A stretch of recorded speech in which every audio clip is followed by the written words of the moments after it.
YouTube Brutus மேலிடத்தின் உத்தரவுப்படி ஜெயலலிதா அம்மா பற்றி ஒரு வீடியோ போட்டிருக்காங்க நக்கலாக. அதில் என்ன போட்டிருக்காங்கன்னா, அந்த அம்மா வந்து இரும்பு பெண்மணி இல்லை, வாய்தா பெண்மணி அப்படின்னு சொல்லி போட்டிருக்காங்க. உங்கள் தலைவருக்கு தெரிஞ்ச அந்த நவீனமாக ஊழல் பண்ணுறதெல்லாம் வித்தையெல்லாம் நமக்கு தெரியலன்னு அர்த்தம்.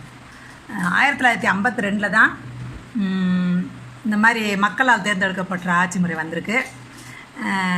அப்போ வந்து சென்னை மாநிலம் தான் சொல்லியிருந்திருக்காங்க, தமிழ்நாடுன்னு சொல்லி சொல்லலை. சென்னை மாநில சட்டமன்ற தேர்தல்னு சொல்லியிருக்காங்க. 1952 காங்கிரஸ் ஜெயிச்சிருங்க, இந்திரா காங்கிரஸ், ஆமாம் அப்படி தான் சொல்லுவாங்க. அதில் ராஜாஜி முதலமைச்சராக இருந்திருக்காரு. அப்புறம் 1957 நடந்த சட்டமன்ற தேர்தலில் அதே இந்திரா காங்கிரஸ் தான் ஜெயிச்சிருக்கு, காமராஜர் முதலமைச்சராக இருந்திருக்காரு. அப்புறம் 62 அதே இந்திரா காங்கிரஸ் தான் ஜெயிச்சிருக்கு. அதாவது 52 to 62 வரைக்கும் காங்கிரஸோட ஆட்சி தான் நடந்திருக்கு, கிட்டத்தட்ட 10 வருஷம். சரிங்களா? அதுக்கப்புறம் திமுக வந்திருக்கு. 1967 அண்ணா தலைமையில் திமுக ஜெயிச்சு ஆட்சி அமைக்கிறாங்க.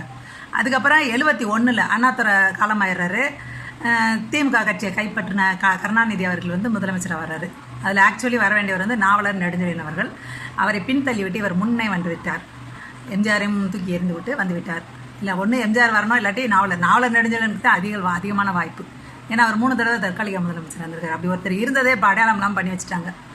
அதான் சொன்னேன்ல, கடைசின்னு அவர் அனுமாராக்கிட்டாங்க. ஜெயலலிதா அம்மாவுக்கு அவர் ஹெல்ப் பண்ணும்போது எல்லாமே இவங்க தான், இவங்க பத்திரிகை துறை, டிவி எல்லாம் இவங்க கைவசம் இருந்தனால. அதுக்கப்புறம் தான் ஜெயலலிதா அம்மாவே ஜெயா டிவின்னு ஒன்று வாங்கினாங்க. இவங்க பண்ண அட்டகாசம் தாங்க முடியாமல் நமக்கு ஒரு டிவி வேணும் அப்படின்னு.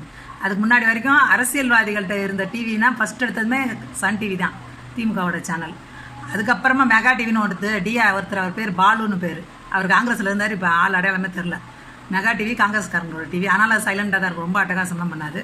இங்கே முழுக்க அட்டகாசம். ஏன்னா இங்கே நல்ல சீரியல் போட்டு ஜனங்களை கைவசப்படுத்திட்டாங்க. நல்ல பணத்தை கொட்டி ஆரம்பத்துலேயே நல்லா நங்குரம் போட்டு உக்காந்துட்டாங்களா, அதனால இதை அசைச்சிக்கவே முடியல இன்றைக்கி வரைக்கும். இன்றைக்கி நம்ம சன் டிவியில் செய்தி அப்பா இது மாதிரி பார்த்துட்டு இருக்கோம். அவங்க என்ன செய்தி சொல்லணும், எது சொல்லக்கூடாது, எதை மிகப்படுத்தணும் எல்லாம் தெரிஞ்சு பண்ணிகிட்ருக்காங்க. இதனால் அதில் நியூஸ் பார்க்குறது நமக்கு பழகி பண்ணும் ஒன்றாயிருச்சு.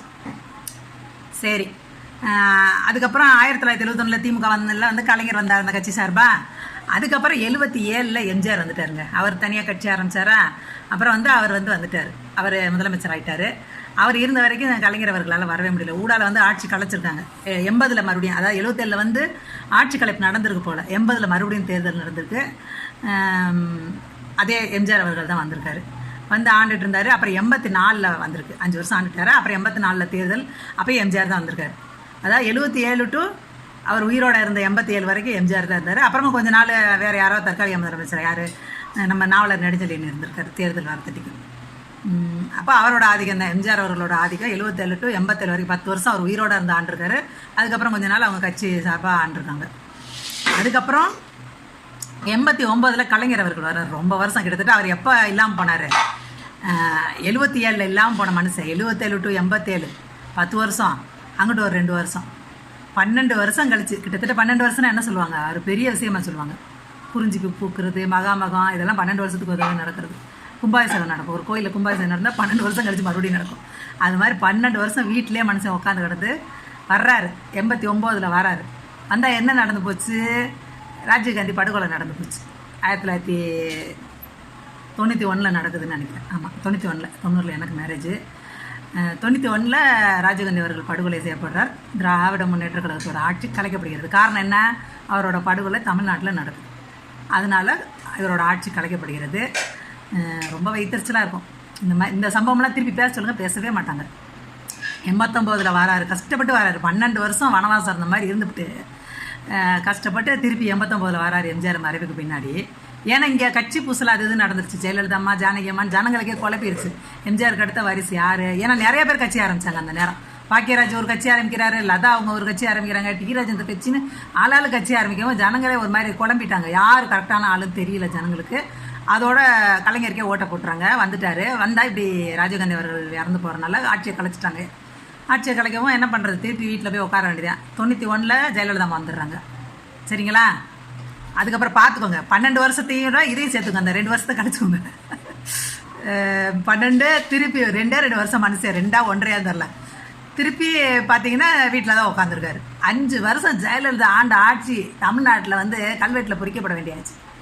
எந்த முதலமைச்சரும் இப்படி ஆண்டிருக்க மாட்டாங்க. அவங்களுக்கு பின்விளைவை பற்றி கூட அவங்க யோசிக்காமல், ஏன்னா அவங்க அவ்வளோ அவமானப்படுத்தப்பட்டிருக்காங்க. ஆரம்பத்துலேருந்தே வப்பாட்டி அது ரொம்ப அசிங்கப்படுத்தி இந்த இவங்க தான் எவ்வளோ முடியுமா அந்த அம்மா அடுத்த அரசியலுக்குள்ளே வந்துடக்கூடாதுன்னு எவ்வளோ குண்டர்கள் அனுப்புறது, ரவுடிகள் அனுப்புறதுன்னு அந்த அம்மாவுக்கு நிறைய கெடுதல் பண்ணியிருக்காங்க, நிறைய மன உளைச்சல் கொடுத்துருக்காங்க. அதுலேயே அந்த அம்மா வந்து இவங்களை வந்து தோக்கடிக்கணும்னா, இவங்களை எதிர்க்கணும்னா நம்மக்கிட்ட பணபலம் இருக்கணும் மனசில் பதிவாயிருச்சு. அவங்க ஆல்ரெடி சினிமாவில் ஒரு கட்டத்துலேருந்து ஒதுங்கிட்டாங்க, நடிக்கவும் இல்லை. அவங்களோட சொத்துன்னு பார்த்தீங்கன்னா ஒரு பெரிய அந்த வீடு, அந்த பாய்ஸ் கார்டன்ற வீடு, மிச்சப்படி என்னென்ன சொத்து இருந்துச்சுன்னு தெரியல, மைசூரில் ஏதோ சொத்து இருந்துச்சுன்னு சொன்னாங்க. அப்போ வந்து நிறைய நம்மக்கிட்ட பணம் காசு இருந்தால் தான் நம்ம இவங்களை எதிர்க்க முடியும். இவங்களுக்கு ஆள் பலம் நிறையா இருக்குது, பணபலமும் இருக்குது. டிஎம்கேக்கு வந்து பணபலமும் இருக்குது, ஆள் பலமும் இருக்குது. அவர் குடும்பமே ஒரு ஊர் மாதிரி. அதுக்கு முன்னாடி இந்த அம்மா வந்து தனிநபர், யாருமே கிடையாது இந்த அம்மா பின்னாடி. அப்போ என்ன செய்வாங்க, சரின்ட்டு அதில் ஆரம்பித்தாங்க. அந்த 5 வருஷம் அவங்க என்ன மானாங்கன்னே பண்ணாங்க. ஏன்னா இந்த வெறுமனே கலைஞர்ன்ற ஒரு ஆள் முன்னாடி தன்னை பெரிய இதை காட்டிக்கணும்னு நினச்சி அவங்க பண்ண தப்பு இது, வேறு ஒன்றுமே கிடையாது எனக்கு தெரிஞ்சு. அந்த ஒரு நபருக்காண்டி இவங்க அந்த அதிகாரத்தை முழுசாக பயன்படுத்தி டிராஃபிக், சென்னையில் எப்போயுமே சும்மாவே டிராஃபிக் இருக்கும். நம்ம போகிறாங்கன்னா டிராஃபிக் நிற்பாடு, அதுதான் அவங்க செஞ்ச ரொம்ப பெரிய தப்புல அது ஒரு தப்பு. 2வது தப்பு வந்து அந்த கல்யாணம் பண்ணது, வளர்ப்பு மகனுக்கு திருமணம் பண்ணாங்களா ஆடம்பரமாக, இதெல்லாம் வந்து மக்கள் கவனத்தை பெற்றுது. மக்கள் கவனத்தை பெறாமல் இவங்க ஏதாவது செஞ்சுக்கிட்டாங்கன்னா பெருசாக தெரியாது.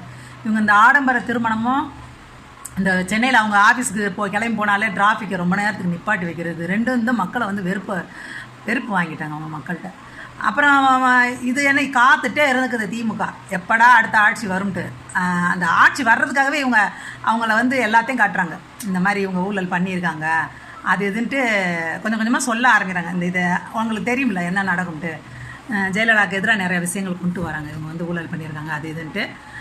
மக்கள் வந்து ஏற்கனவே வெறுப்பில் இருக்கிறதுனால 2 பேரும், சசிகலான்றவங்க யாரோ ஒருத்தவங்க, இப்போ ஜெயலலிதா அம்மாவோட உறவினராக இருந்தால் கூட ஒன்றுமே தெரியாது, தோழி, அதாவது தோழினா ஃபஸ்ட்லேருந்தே தோழியாக காட்டியிருந்தாலும் ஒன்றும் தெரியாது அவங்க நடிக்கிற காலத்துலேருந்து. திடீர்னு ஒருத்தவங்கள தோழின்னு பார்க்கும்போது ஜனங்களாலே அதை ஏற்றுக்க முடியல. ஜெயலலிதா அம்மாவுக்கு சமமாக அவங்கள நடத்தும்போது அது ஜனங்களுக்கு பிடிக்கலை, அதுதான் உண்மை. அந்த அம்மா கண் கூட நிறையா விஷயம் தப்பாக பண்ணிட்டாங்களா. கடைசியில் என்னாச்சு, அதை பரப்பி வந்து ஜெயலலிதா அம்மா வந்து அடுத்த ஆட்சி அமைக்கலை. எப்போ திமுக திருப்பி 96 வந்த உடனே வேலையாக இந்த அம்மா என்ன பண்ணிவிட்டாங்கன்னா, இவங்க ஆட்சியில் இருக்கும்போது கலைஞருக்கு சரியான அவருக்கு இது கிடைக்கல, அவர் ஊழல் குற்றச்சாட்டு கண்டுபிடிக்கிறதுக்கு ஒரு வழி இல்லை, அவர் அவ்வளோ தெளிவான நபர். என்ன கணக்குலையோ அவரை கைது பண்ணாங்க நைட்டில். அவர் சும்மா இருப்பாரா, அவங்க டிவி சும்மா இருக்குமா, வந்து பின்னாடி டப்பிங்லாம் கொடுத்து அவர் எவ்வளோ தடவை ஜெயிலுக்கு போயிருப்பார் இந்தி எதிர்ப்புக்கு அதுக்கு இதுக்குன்னு. என்ன அவரை கைது பண்ணும்போது என்ன இப்போ இருந்த வயசாக இருந்துச்சு, அப்போ வயசு கம்மியாக தான் இருந்திருக்கும்.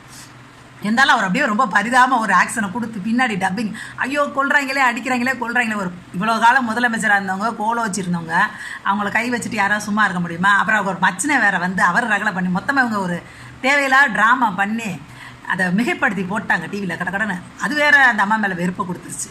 இந்த 3 வெறுப்பு நல்லா ஞாபகம் வச்சுங்க. சென்னை டிராஃபிக் அவங்க அப்பப்போ நிப்பாட்டினது, பிரம்மாண்டமாக வளர்ப்பு மகன் கல்யாணம் பண்ணது, அப்புறம் சசிகலா அம்மா வந்து அவங்களுக்கு என்னையே வச்சுக்கிட்டது. அவங்க யாருன்னு ரொம்ப காலம் தெரியாமல் இருந்துட்டு இவங்க முதலமைச்சர் ஆன பிறகு தான் அதுலேயும் கொஞ்ச நாள் தெரியாமல் இருந்திருக்காங்க. இந்த வளர்ப்பு மகன் திருமணம் அது நடக்கும்போது சசிகலா ரொம்ப வெளியில் தெரியுறாங்க. அப்போ வந்து என்ன நடக்கும், ஏன்னா நான் இவங்க இது கூட போனேன், அவங்க உண்ணாவிரதம் இருந்தாங்கல்ல மெரினா பீச்சில் காவிரி பிரச்சனைக்காண்டி ஜெயலலிதா அம்மா, அப்போ கூட நம்ம நேரில் பார்த்துருக்கேன்.